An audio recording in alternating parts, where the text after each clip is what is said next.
Lied to the FISA court and created a fake dossier that wasn't good for me to go home that night and explain to the First Lady. That was not a good dossier.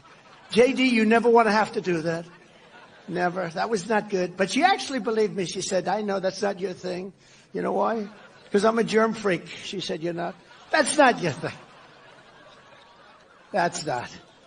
I never wanted to revisit the infamous P-tape video, but here we are. In Trump's completely predictable presidential run announcement, I think we should revisit perhaps the original, most off-putting and gross tendency of the former president, his blatant and unabashed misogyny. This video, I'm almost positive, is from a J.D. Vance rally before the midterms where Trump details having to tell Melania about the latest allegations against him, and his anecdote may seem dumb, but it's incredibly disrespectful to both his wife and his family. There's an interesting detail here he lets slip, where he says that the reason Melania knew the tape wasn't true is because, quote, he isn't into that kind of thing, which reveals that, like, there are adulterous, bizarre things he has done, but just not this one. We all know that misogyny is unfortunately a fixture on the right, from more overt forms to covert ones, like what Trump did here, throwing his wife under the bus to get cheers from an audience. And yet there's a significant portion of the female population that votes and considers themselves Republicans.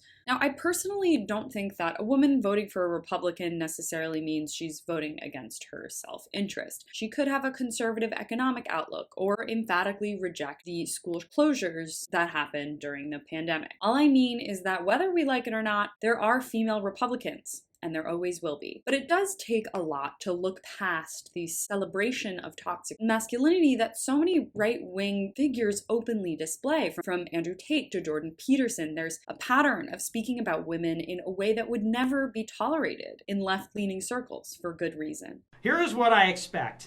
I expect breakfast and coffee in the morning. I expect dinner, and I expect dessert and coffee after the dinner.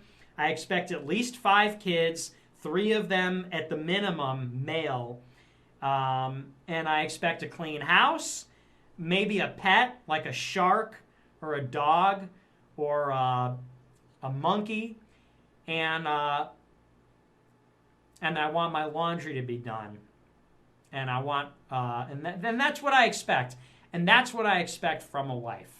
This is so disgusting and stupid, and Nick Fuentes is one of the right-wing darlings of the internet. I don't know where he stands in the minds of more establishment Republicans, but the truth is that it doesn't matter when you consider that younger generations are flocking more to figures like this who know how to use a social media algorithm to spread outrage. And look, I'm sure he's trolling here to some extent, not specifically about women, but saying things like he wants a pet shark. But for young viewers, figures like Fuentes and Trump, what they do so well is that they mix lies and truths and opinions so seamlessly together into their content that it doesn't matter what's true and what's false, because young audiences will take it all in, misogyny and all. Thanks so much for watching. You can follow me on all platforms at Caro Johnson 917.